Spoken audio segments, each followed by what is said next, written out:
የተወደዳችሁ የሰላም ካቶሊክ ቲቪ ተመልካቾች ቤተክርስቲያን በተልእኮ ላይ በተሰኘው ፕሮግራም ዛሬ አንድ አዲስ እንግዳ ይዘን ቀርበናል። እንግዳዬን አስተዋውቃለሁ። መልካም ቆይታ እንደሚሆንላችሁ ተስፋ እናደርጋለን። ክቡር አባ እንዳለ ኃይሌ እጩ የዶክተሬት ተመራማሪ እዚህ ስቱዲዮ ድረስ መጥተው ከኛ ጋር ቆይታ ለማድረግ ፈቃደኛ ስለሆኑ እጅግ እናመሰግኖታለን እና ከታሪክ ጋር ተያያዥ የሆኑ ጉዳዮችን በማንሳት ዛሬ በቤተክርስቲያን ታሪክ በዚህ በኢትዮጵያ ከሆኑት ጉዳዮች አንዱን አንስተን ውይይት እናደርጋለን። ከዛ በፊት ግን ግንዛቤ እንዲኖራቸው ስለርሶ እንዲያውቁ አሁን እየሰሩት ያሉት ምርምር ጥናት አስመልክቶ እንደዚሁም ደግሞ ከዚህ በፊት የሰሯቸውም እንደዚህ ነገረ መለኮታዊ ወይም ከታሪክ ጋር ተያያዥ የሆኑ ስራዎችን አስመልክቶ ትንሽ ገለጻ ቢያደርጉልን። እሺ፣ እኔም እጅግ አድርጌ አመሰግናለሁ። የኢትዮጵያ ካቶሊክ ቴሌቪዥን ይህንን ፕሮግራም አዘጋጅታችሁ እንግዲህ በታሪክ ዙሪያ ካነበብኩት ከማቀው ትንሹን እንግዲህ ማካፈል እንድችል እድሉን ስለከፈታችሁልኝ እጅግ አድርጌ አመሰግናለሁ። ስሜ እንግዲህ እርሶ እንዳሉት አባ እንዳለ ኃይሌ እባላለሁ። የክርስትና ስሜ ብዙ ሰው አያውቀው፣ ወልደ ዮሐንስ ይባላል። አባ እንግዲህ ካፑቺን ታናናሽ ወንድሞች ማህበር በኢትዮጵያ አባል ኖት እና በዚህ እንግዲህ በተለያዩ ቦታዎች ሐዋርያዊ ስራዎች ሰርተዋል። በኢትዮጵያ ባላችሁ ገዳማት እንደዚሁም በተለያዩ በዚህ በነገረ መለኮት እና የፍልስፍና ተቋም አስተማሪ ሆነው አገልግለዋል። ብሎም እንደዚሁ የምርምር ስራ ሰርተዋል በጣሊያን ሀገር። አሁን ደግሞ በቬና በኦስትሪያ ምርምር ጥናት እያደረጉ ነው ያሉት። እንግዲህ ከተወሰነ ጊዜ በኋላ ይህንን ያጠናቅቃሉ እና ይህንን ስራው ደግሞ እግዚአብሔር ረድቶት በጥሩ እንደሚያጠናቅቁ ተስፋ እናደርጋለን። መልካም ምኞታችንም እንገልጻለን። ዛሬ እንግዲህ በዚህ በሰላም ካቶሊክ ቲቪ የምንወያይባቸው ርዕሶች ቀጥለን እናቀርባለን። ነገር ግን ከሱ በፊት እዚህ በኢትዮጵያ በቤተክርስቲያን ታሪክ ውስጥ ብዙ እንግዲህ በካቶሊክም እንደዚሁም በሌሎችም አብያተ ክርስቲያናት እንግዲህ ብዙ መታየት ያለባቸው የታሪክ ጉዳዮች አሉ እና ለሀገራችን ለኢትዮጵያ ለክርስትና ህይወትም እንደዚሁም ያለው የክርስትና ህይወት ወይ ደግሞ የክርስትና የቤተክርስቲያን ታሪክ የበለጠ እንዲታወቅ እንዲጠናከር ለወደፊትም ደግሞ ክርስትና በዚህ በኢትዮጵያ አብያተ ክርስቲያናትም በህብረት ያለፉት ታሪኮቻቸውን አይተው መርምረው እንደዚሁም ቦታ ሰጥተው የታሪክ ጠባሳዎችም ካሉ ሽሮ ወደፊት ደግሞ በጋራ በዚህ ሀገር ወንጌልን መስበክ የሚቻልበት የክርስትና ሃይማኖት ጠንክሮ የሚታይበት ሁኔታ ለመፍጠር እንግዲህ በተለያየ ደረጃ እየተሰራ ነው እና በርሶም በኩል እንግዲህ የሚያደርጉት ጥናት ለዚህ አስተዋጽኦ ያደርጋል የሚል እምነት አለን እና እሱን እንግዲህ በሌላ ጊዜ ወደፊት ተመልሰን እንመጣበታለን። አሁን ግን ለዛሬው እንግዲህ የምናቀርበው ነገር ይኖራል። ይህም እንግዲህ ከታሪክ ጋር ተያያዥ የሆነ ነገር ነው እንዳልኩት ወደዛ እንሄዳለን። እንደው ቤተክርስቲያን የካቶሊክ ቤተክርስቲያን ከታሪክ ጋር ያላት ይዞታ ምን ይመስላል? ታሪክን እንዴት ታየዋለች? እንዴት ትይዘዋለች? የሚለው ምናልባት ብናስቀድም ጥሩ ነው። እንደ ታሪክ ተመራማሪም ከታሪክ ጋር ያለንን ቁርኝት እንዴት ነው የሚለውን ለተመልካቾች ትንሽ ገለጻ ቢያደርጉና ከዛ በኋላ በሌላ ጥያቄ ደግሞ ወደ ዋናው ርዕሳችን እንሄዳለን። እሺ መልካም እግዚአብሔር ይስጥልኝ። አንድ የእንግሊዝኛ አባባል አለ ከታሪክ ጋር በተገናኘ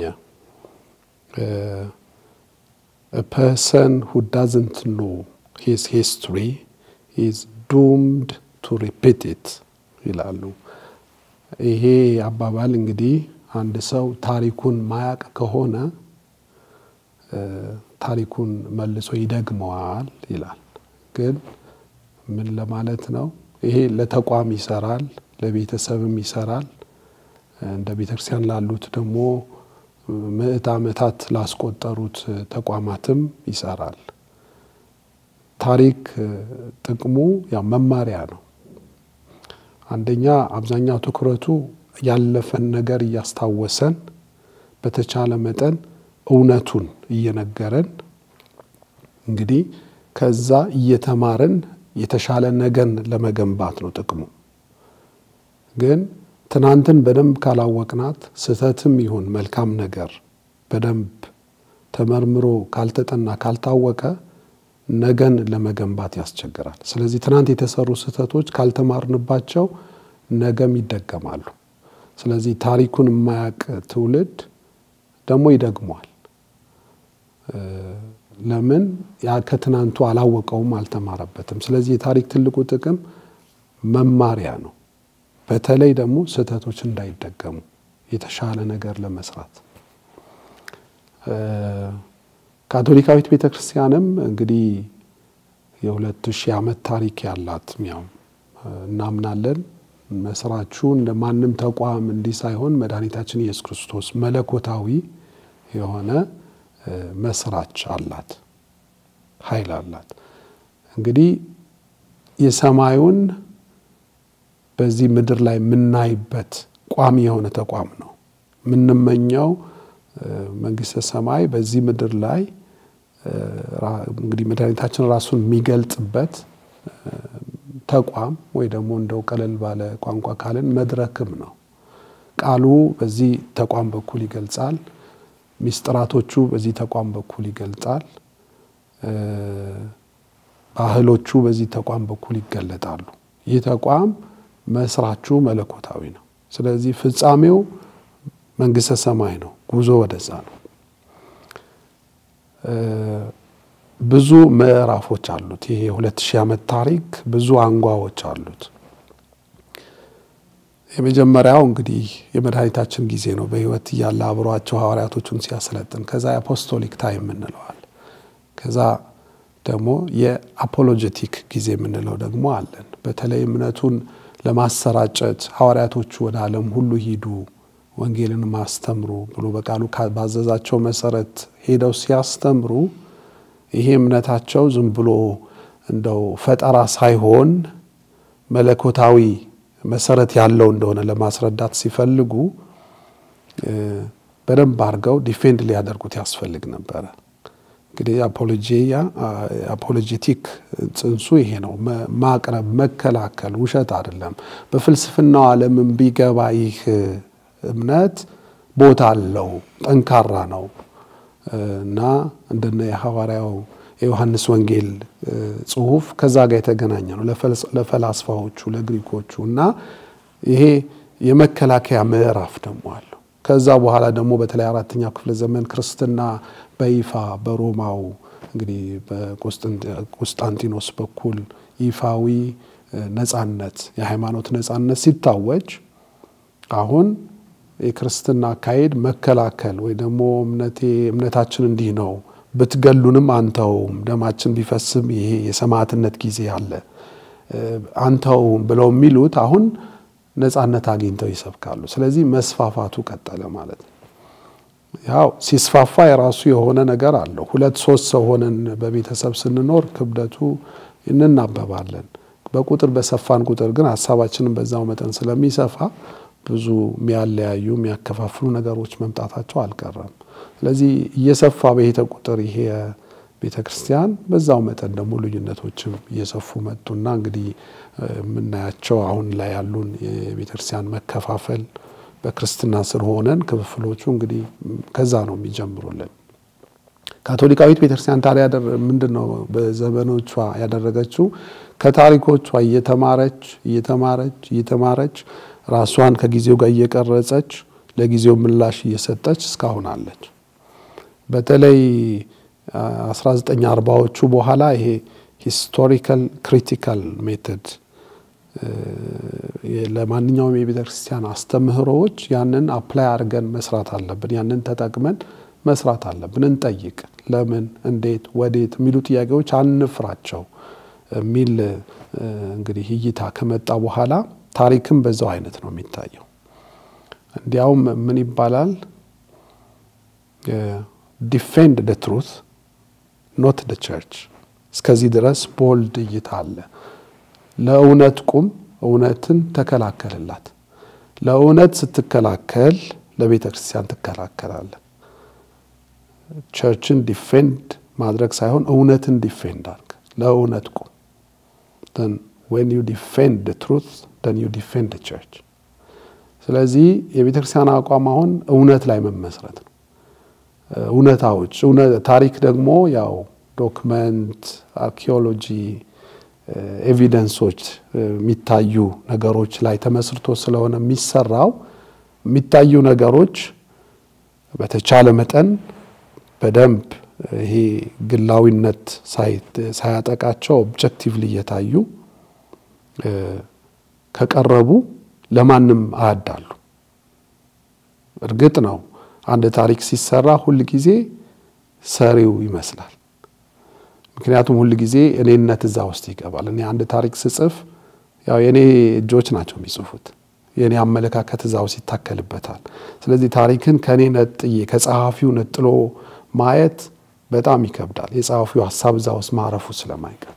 በተቻለ መጠን ግን ታሪክ ሰው መሆን ያለበት ራሱን ወጣ ያደረገ ነገሮችን ራቅ አድርጎ በበሰለ መልኩ ማየት መቻል አለበት፣ ምንም አድሎ በሌለው መልኩ። ያም ሆኖ ያው የጸሐፊው እጅ መኖሩ አይቀርም። ላ ትሪስቴሳ ዴሎ ስቶሪኮ የሚል አንድ በጣሊያንኛ ያነበብኩት መጽሐፍ ትዝ ይለኛል። የታሪክ ሰው ተግዳሮት ብለን መተርጎም እንችላለን። ሬኔ ማሩ የሚባል አንድ ፈረንሳዊ የታሪክ ምሁር የጻፈው መጽሐፍ ነውና ምን ይላል? የታሪክ ሰው ትልቁ ክብደቱ የሚከብደው ነገር በነገሮችን አውጥቶ ከራሱ ስሜት አውጥቶ ይሄ የራሱን ስሜት ሳያክልበት እንዳሉ እንደተከሰቱ ማቅረብ መቻል ትልቅ ነገር ነው። ይሄ ነው ትልቁ ቻሌንጅ ይላል። ስለዚህ እኛ ቤተክርስቲያን ታሪክን እንዴት ታየዋለች ብለው ለጠየቁን ጥያቄ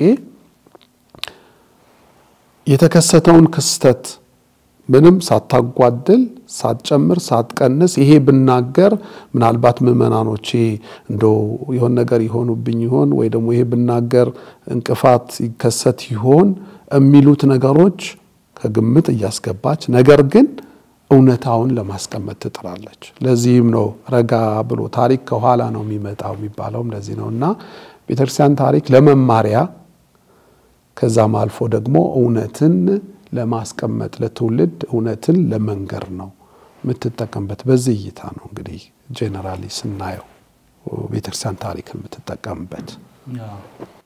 እንግዲህ ለታሪክም ያላት አመለካከት እንግዲህ ሰፋ ያለ ነው። በተለይ በእውነት ላይ የተመሰረቱ ነገሮች ላይ ቆማ ወደ ኋላም እያየች የአሁኑና የወደፊቱን አገልግሎቷን ትመለከታለች እና ለታሪክ ትልቅ ቦታ እንደምትሰጥ ነው የገለጹልን። በ2000 ዓመት ታሪክ ውስጥ እንግዲህ ብዙ ምሁራን አሏት፣ ብዙ ከታሪክ ጋር ተያያዥ የሆኑ ለራሷ ለቤተ ክርስቲያን ብቻ ሳይሆን ለዓለም ሁሉ ትልልቅም ተቋማት የቤተ ክርስቲያንን ታሪክ በታሪኳ ውስጥ ደግሞ ከዘገበቻቸው ነገሮችን በመውሰድ ሪፈር በማድረግ ብዙ ተቋማት ብዙ አካዳሚክ ስራዎችን በሚሰሩበት ጊዜ የካቶሊክ ቤተ ክርስቲያን የራሷ የሆነ የታሪክ ትልቅ በዓለማችን ካሉ የታሪክ ዘጋቢዎች እንበል ቅዱስ መንበር ለቫቲካን ትልቅ የታሪክ ማህደር ናት ለመላው ዓለም እና ይህ ደግሞ የሚያሳየው ለታሪክ ምን ያህል ትኩረት እንደምትሰጥና በእውነት ላይ ተመስርታ እነዚህ በታሪክ የተከሰቱት ነገሮችን መመልከት እንዳለብን አብነት ለመስጠትም ነው እና ይህ እንግዲህ ትልቅ ነገር ነው እና ቤተክርስቲያን እንግዲህ ከታሪክ ጋራም አያይዘን እንዲህ ብናነሳትም በሌላ በኩል ተልእኮዋን በምትወጣበት ጊዜ ዓለም አቀፋዊ የሆነ አመለካከት አላት።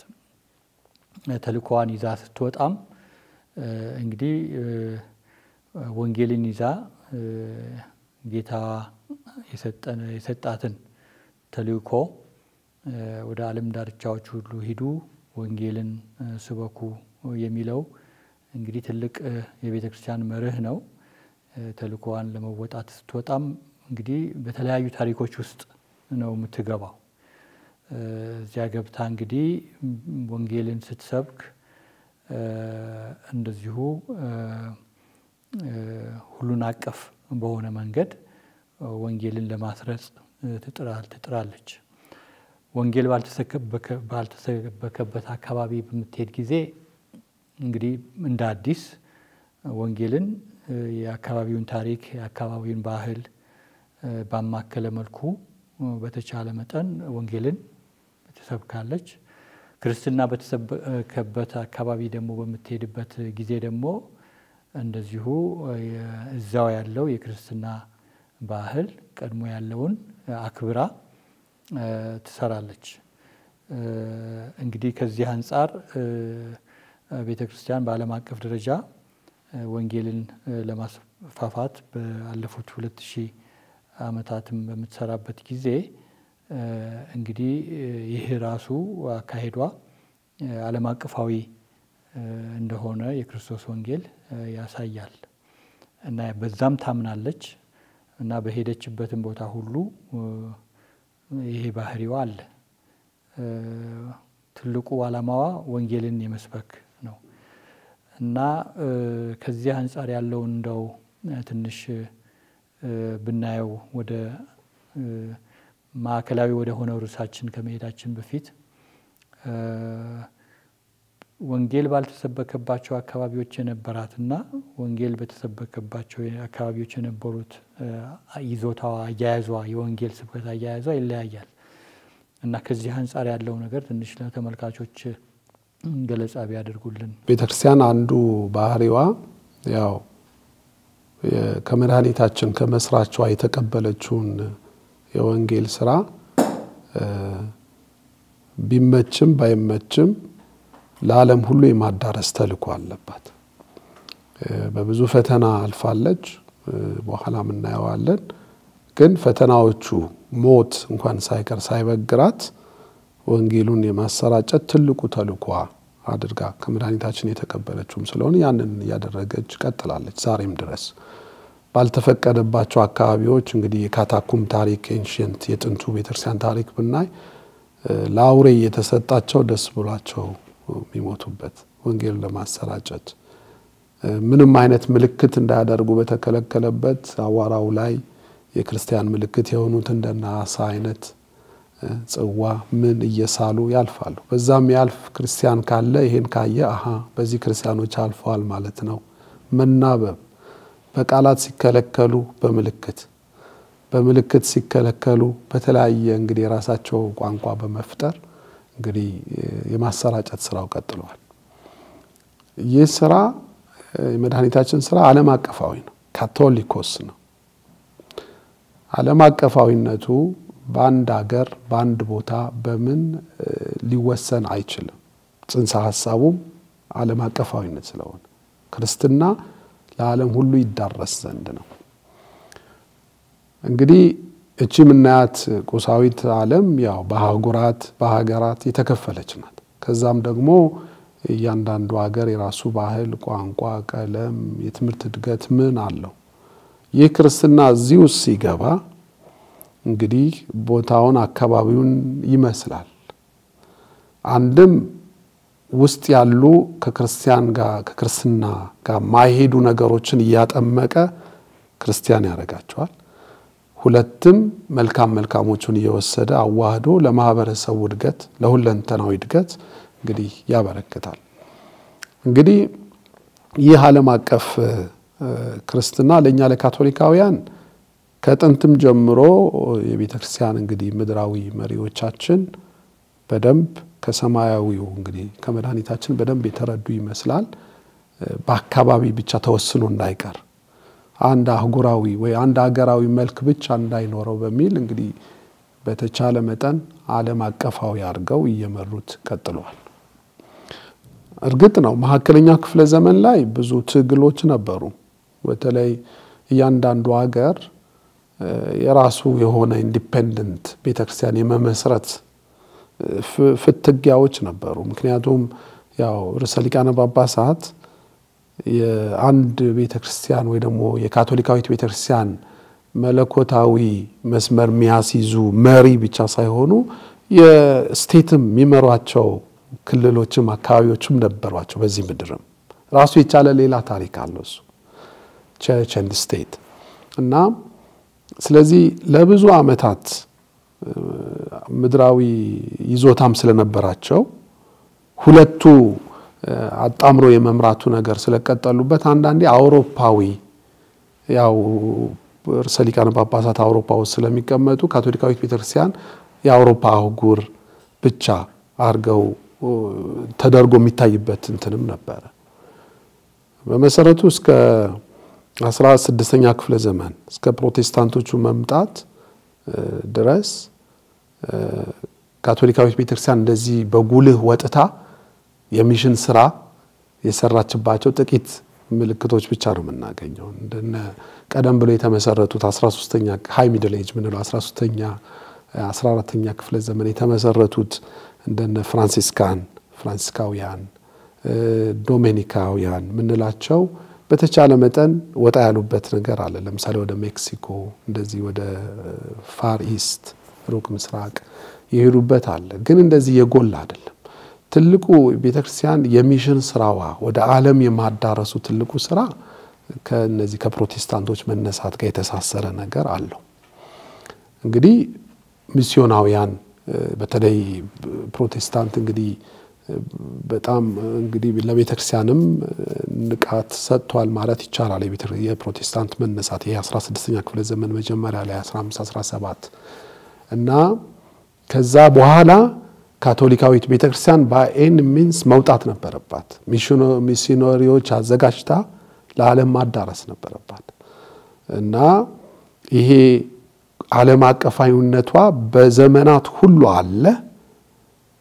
በአህጉር ብናየው እንግዲህ በጥንቱ ጊዜ አሁን ምናየው አህጉር የኤዥያ የአውሮፓ አሁን ምናያቸው አህጉር አይነት ብቻ አይደለም። ሌላ እንግዲህ ጂኦግራፊ ከጊዜ ወደ ጊዜ ስለሚቀያየር ሌላ እንትንም ነበረው። የሆነ ሆኖ ግን ቅድም እንደጠየቁኝ ወደ መስመሩ ለመምጣት በካቶሊካዊት ቤተክርስቲያን ተልእኮዋ ወንጌልን ለዓለም የማዳረስ ተልእኮዋ ቀጥላበታለች እየሰራችም ነው።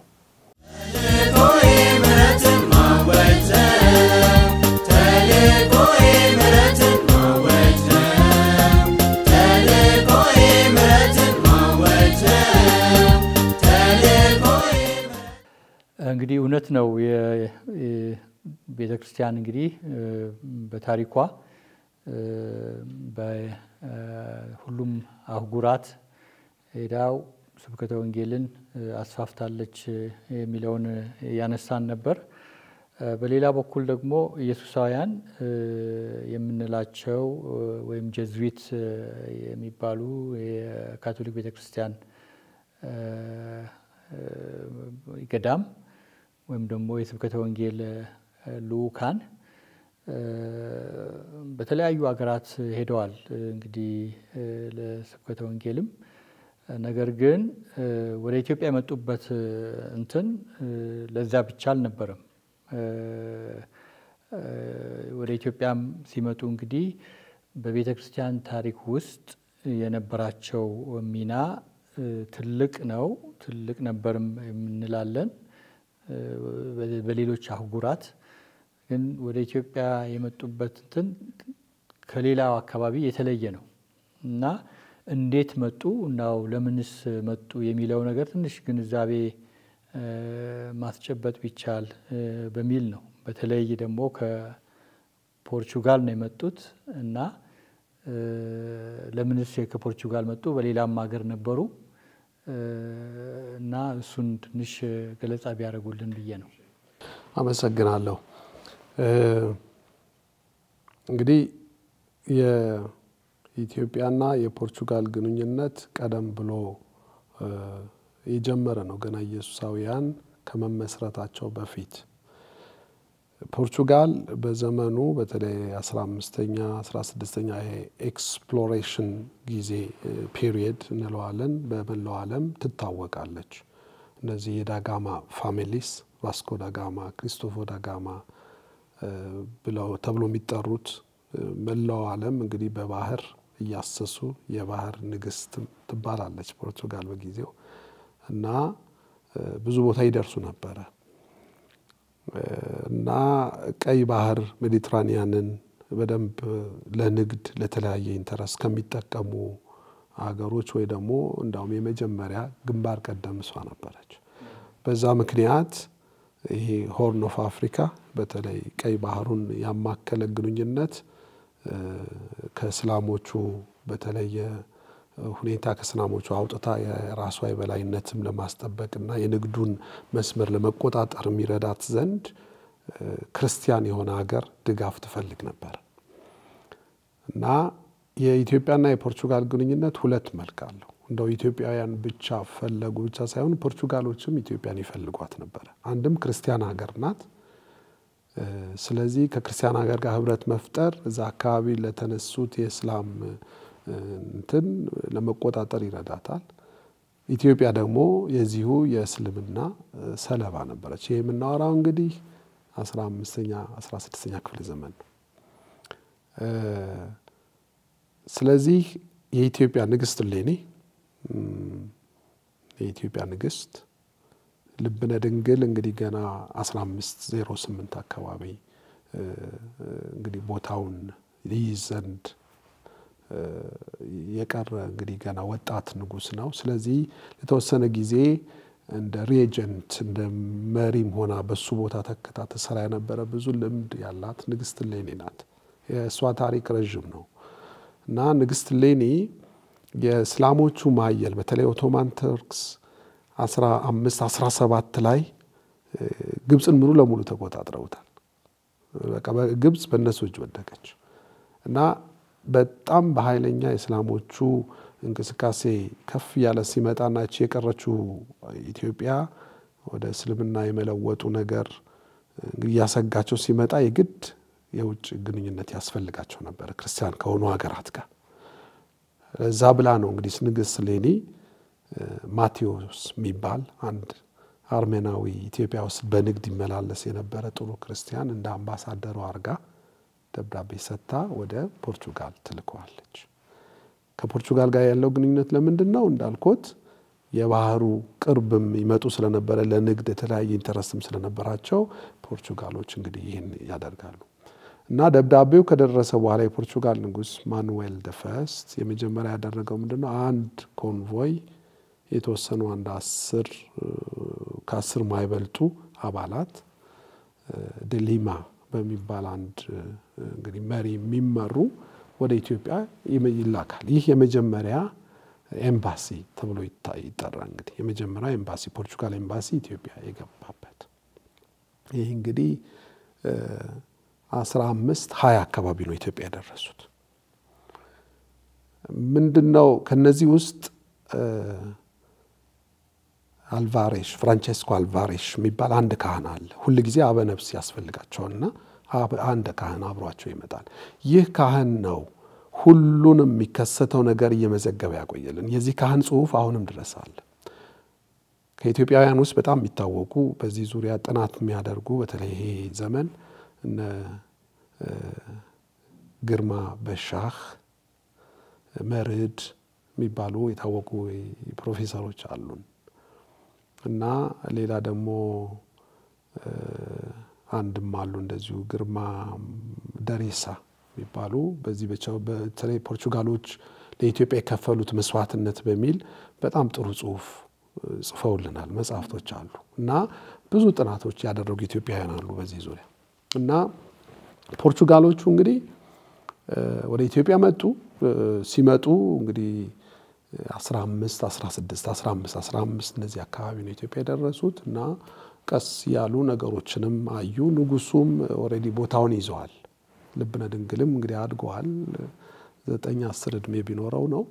እሱ ተቀብሎ እንግዲህ በአንድ በኩል እነ ግርማ በሻህ ምሁራኖቹ እንደሚነግሩን በደንብ እንዳው ማስተናገዳቸው ይሉናል። ሌሎቹ ጻፊዎች ደግሞ ንጉሱ ቦታው ሲይዝ ጥሩ ጊዜውም ስለነበረ ብዙም ዌልካም ብሏቸዋል። ግን ብዙ ያ የተፈለገው ሪሌሽን ንግስት ሌኒ በጻፈችው ልክ የእስላሞቹ ማየል ያሰጋናል። እቺ ክርስቲያን ሀገር እንግዲህ ክርስትናነቷ እንዳታጣ እርዱን፣ እኛ በምድር እናንተ በባህር ሆነን እዚህ አካባቢ ዙሪያ ሙሉ የክርስቲያን ሀገር መሆን ይችላል። ቅድስቲቱንም ሀገር ድረስ ደርሰን ለንግደት የሚመች አድርገን እንድንይዘው ተረዳተን እቺን አካባቢ ክርስቲያናዊነቷ ይዛ እንድትጠብቅ እናርጋት የሚለው የንግስት ሌኒ ደብዳቤ እንግዲህ አንበው እንግዲህ ምላሽ ወንዘነ ይሄንን ኤምባሲ ወደዚህ ሲመጣ ያንን አይተዋል። ግን እዚህ ልብነ ድንግል ምን ያህል ተቀብሏቸዋል፣ ምን ያህል አስተናግዷቸዋል እንግዲህ የተለያዩ እይታዎች አሉ። ይሁንና ግን ምንድነው ያደረጉት? እዚህ በቆዩባቸው 6 ዓመታት ከ20 እስከ 26 15 20 እስከ 15 26 የመጀመሪያው ኤምባሲ በመጣበት በቆዩባቸው ጊዜያት በጣም ጥሩ የሆነ ሪሌሽን ፈጥሯል።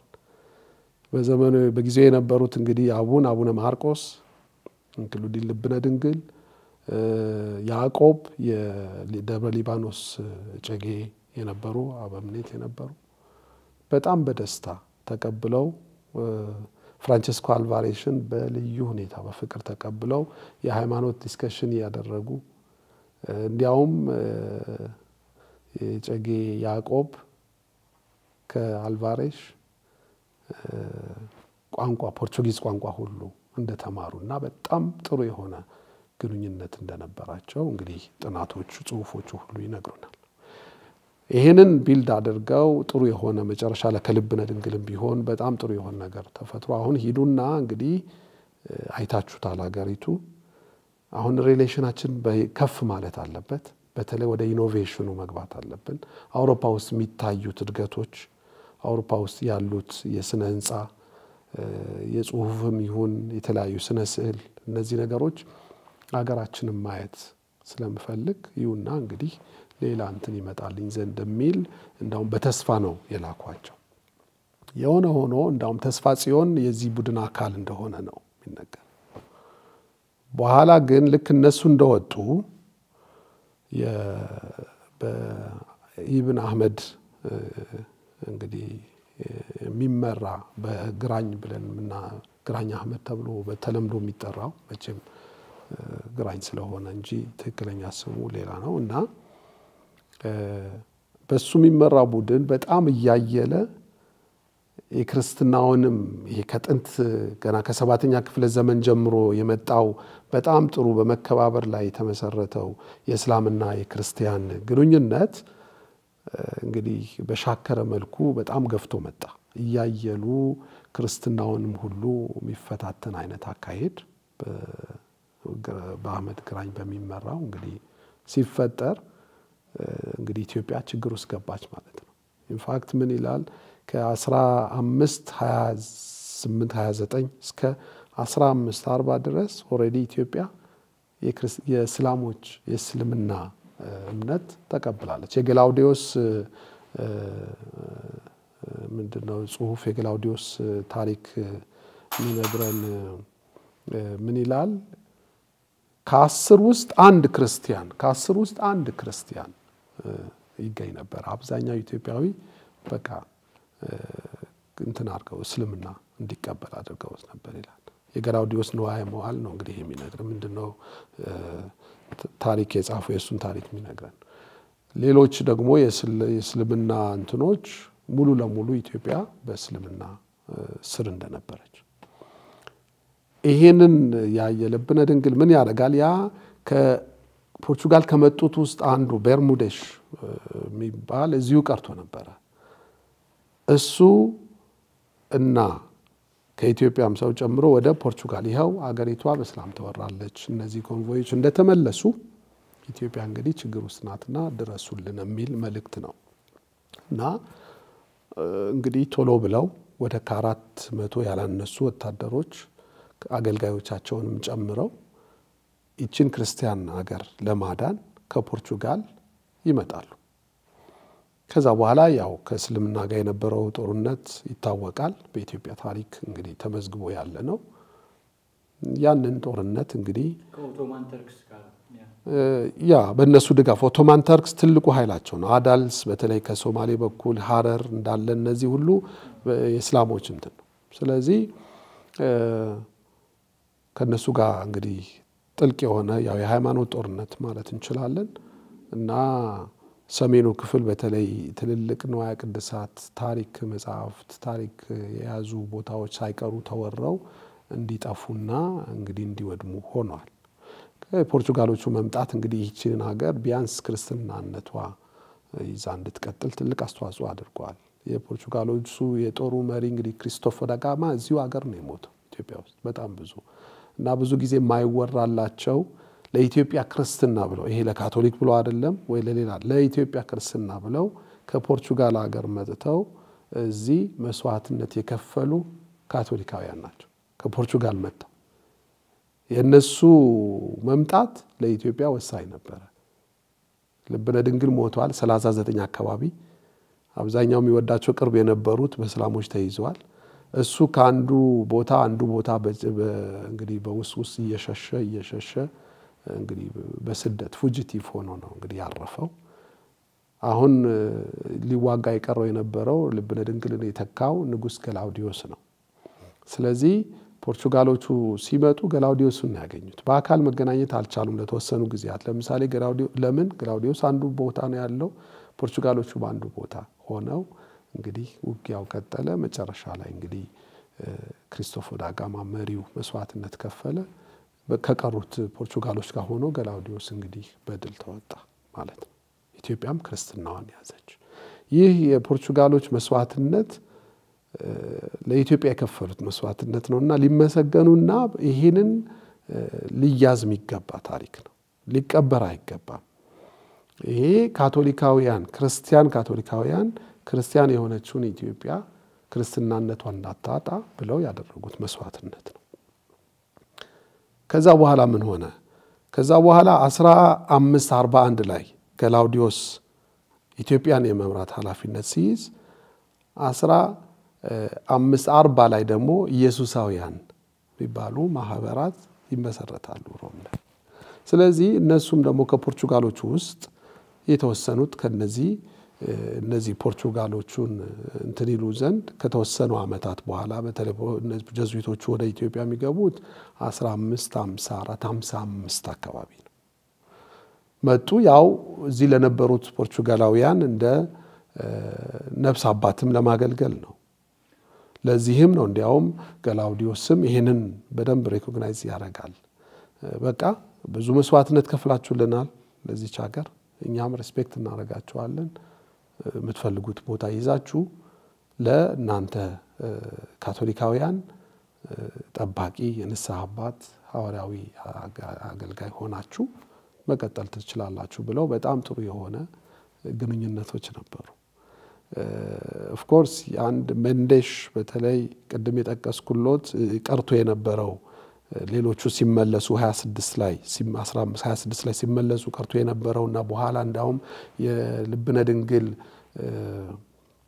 መልእክተኛ ሆኖ ወደ ፖርቹጋል ተመልሶ የነበረው ሲመለስ ያው ፖፑን ፈቅደውልኛል እዚህ ያሉት አቡነ ማርቆስም እንግዲህ እኔ እሳቸውን እንድተካ አይነትም እድል ሰጥተውኛል በሚል በተወሰነ መልኩ ፓትሪያርክ ነኝ የሚልም እንትኖች አቅርቦ ነበር። ብዙ ጊዜ ኢንሲስትም ያደርጋቸው ነገሮች ነበሩ። በተለይ ያው ካቶሊክ ኢትዮጵያ ቤተክርስቲያንና ካቶሊክ ቤተክርስቲያን ብዙ ዲፈረንስ አላይም እና ወደ አንድነት የመምጣቱ ነገር ላይ ትኩረት ቢደረግበት የሚል አቋምም ነበረው። ይሄንን አቋም በንጉስ ገላውዲዮስ በፍጹም ተቀባይነት አልነበረውም። ንጉስ ገላውዲዮስ እንዳውም የገላውዲዮስ ክሪድ የሚባል ቀኖና የሚባልም አለ የተጻፈ እሱን ጽፈው አይ እኛ ግንኙነታችን ከአሌክሳንድሪያ ቤተክርስቲያን ጋር እናጠናክራለን የአሌክሳንድሪያን ቤተክርስቲያን ነው ከዛ ነው መመሪያ የሚወርድልን ከናንተ ጋር ደግሞ ያለን ግንኙነት ሪስፔክት በተሞላው መልኩ እንቀጥላለን የናንተን ካቶሊካውያን የመያዝና የመምራት መብት አላችሁ እኛ ኢትዮጵያ ግን ከግብጽ ጋር ነው ያላት ግንኙነት የምታጠነክረው የሚል እንትኖች ነበሩ እንግዲህ 59 ላይ ገላውዲዮስ 1959 ላይ ሲሞቱ አሁንም በእስላሞች እንትን ነው የሞቱት ገላውዲዮስ የእስላሞቹ ትንኮሳ የእስላሞቹ ነገር አልቀረም ነበር ሲሞቱ ከሳቸው በኋላ የመጡት እስከ 90ዎቹ 1593 እንደዚህ መጨረሻ ድረስ የነበሩት ነገስታት ከዚህ ከፖርቹጋሎቹ ጋር ፖርቹጋሎች በየጊዜው ጀዝዊቶች በየጊዜው መምጣታቸው አልቀረም የነበረው ግንኙነት ብዙ ሰላማዊ ነበር ማለት አይቻልም አንድም ያቀራረብ እንትንም ይመስለኛል ያ ማለት እንደየፍላጎቱ ይለያል የኛ ነገስታቶቹ በፍጹም የሚል ነገር አለ እነዛ ደግሞ እንደው አብረን የመስራቱ የመቀራረቡ ነገር ቢበረታ የሚሉም ደግሞ ነበሩ በዚህ ምክንያት ብዙም የተሰደዱም አሉ እንዳውም ቀደም ብሎ ይሰሩባቸው የነበሩ ቦታዎች ሁሉ እየጠበበ አንድ ቦታ ብቻ እንዲሆኑ የተደረገበትም አለ በተለይ ኦቪዬዶ የመጀመሪያው እንግዲህ ፖርቹጊዝ ጀዝዊት 1555 አካባቢ ወደ ኢትዮጵያ በመጣ ጊዜ እሱ ኤክስፔክት የሚያደርገው የነበር ይጠብቀው የነበረው ያው የካቶሊኩ ቁጥር በስቶ ምን ተብሎ ሚሽኑ የተሰራ አይነት ነገር እይታም ነበርውና ነገስታትም ካቶሊክ እንዲሆኑ የሚል እይታም ነበረው በአንድ በኩል ያ አልሆነም ስለዚህ እንደዚህ አይነት ንግግሮች አንዳንዴ ክፍተትም እየፈጠሩ እስከ ፔድሮ ፓየሽ እስከሚመጣበት ጊዜ ድረስ ሌላኛው ጀዝዊት ማለት ነው ጥሩ የሆኑ እንትኖች ነበሩ ማለት አንችልም ያው ከፍ ዝቅ የሚሉ ዳያሎጎች ነበሩ ውይይቶች ነበሩ ፔድሮ ፓየሽ ከመጣ በኋላ ግን የፔድሮ ፓየሽ አያያዙም ስልጠናውም በተለይ ሌላ ሀገር ወደ ህንድ ሀገርም ሄዶ ሚሽን የሰራም ነበርና ጥሩ የሆነ ስብና ነበረው በሌላ ቋንቋ ሲመጣ መጀመሪያ ባህሉን ማክበር ቋንቋውን መማር ግዕዝ በደንብ አድርጎ ነው የተማረው በትንሽ ጊዜ ይሄ ባህል መማር ቋንቋው መማር የማህበረሰቡን ያለበት ሁኔታ መገንዘብ ከአክብሮት የሚመነጭ ነው አይ ቋንቋ ተምሮ እንዲህ ብሎ ከስር ገብቶ ሌላ ነገር ሊያደርግ ነው የሚሉ እንድምታዎች የካቶሊክ ቤተክርስቲያን አቋም አይደለም በካቶሊክ ቤተክርስቲያን የማንኛውም የምትሰራቸው የሚሽን ታሪኮቿ ውስጥ ሁሉ ጊዜ ማክበር ማህበረሰቡን ሄዳ የምትሰራበትን ቦታ ያለ እሴቶችንም ጭምር ማክበር አንዱ ስራዋ ነው ይሄ ያው ከመድኃኒታችን የምንማረው ነገር ነው ማለት ቦታው እኔ ዕውቀት አለኝ ብዬ ኢምፖዝ ወይ ደግሞ የራሴን ምጭንበት ነገር ሳይሆን እዛውስ ምን መልካም ነገር አለ ስለዚህ ራሴን ከፍቼ ነኝ የመጣሁት ራሴን ከፍቼ ባህሉን አክብሬ ማህበረሰቡን አክብሬ እዛ ያለውን መማር ጥሩን መያዝ እኔም ደግሞ ያመጣሁት ጥሩ ነገር ካለ እዛውስ ጨምሮ ወደፊት እንዳድግና እንግዲህ የተሻለ ነገር እንትን ለማለት ስለሚረዳ ሚስዮናውያን ወይ ደግሞ እነዚህ አሁን ፔድሮ ፓየሽ በተለይ ይሄ በዚህ ተዋጣለት ነበር ተግባቢ ነው ማህበረሰቡ ውስጥ በቀላሉ ይገባል ቋንቋውን ይናገራል እንዳውም ብዙዎቹ እንዳማካሪም ይጠቀሙበታል አሁን በሱ ጊዜ እንግዲህ በብዛት ሰርቷል ብለን የምንለው ንጉስ ሱስንዮስ ነው ከንጉስ ሱስንዮስ ጋር በጣም የጠበቀ ግንኙነት ነበረው ይህ ግንኙነቱ ንጉስ ሱስንዮስን ከሚያማክሩ ኢትዮጵያውያን ዘንድም የተጠላ ነበር አርግጥ ነው በዘመኑ እንግዲህ የስልጣን ሽኩቻም ስለነበረ በተለይ የንጉሱነትን ቦታ ለመያዝ የነበሩ እንግዲህ ሽሚያዎች ነገስታት የተረጋጋ መንግስት እንዲመሩ ብዙ እድል አልከፈተላቸውም ብዙ ጊዜ ትንሽ ተረጋጋ ተብሎ ሲባል በዚህ በኩል አንዱ ቡድን ይነሳል የራሱ ቡድን አለው ስለዚህ ቦታውን ለመያዝ የሚደረጉ ሽቅድምድሞች ክፍተት ይፈጥራሉ ግን በአጠቃላይ ስናየው የፔድሮ ፓየሽ ግንኙነት ከኢትዮጵያ ንጉስም ሆነ ከህዝቡ ጋር በጣም ሰላማዊ የሆነና ጥሩ የሆነ መሰረት ያለው ነበር።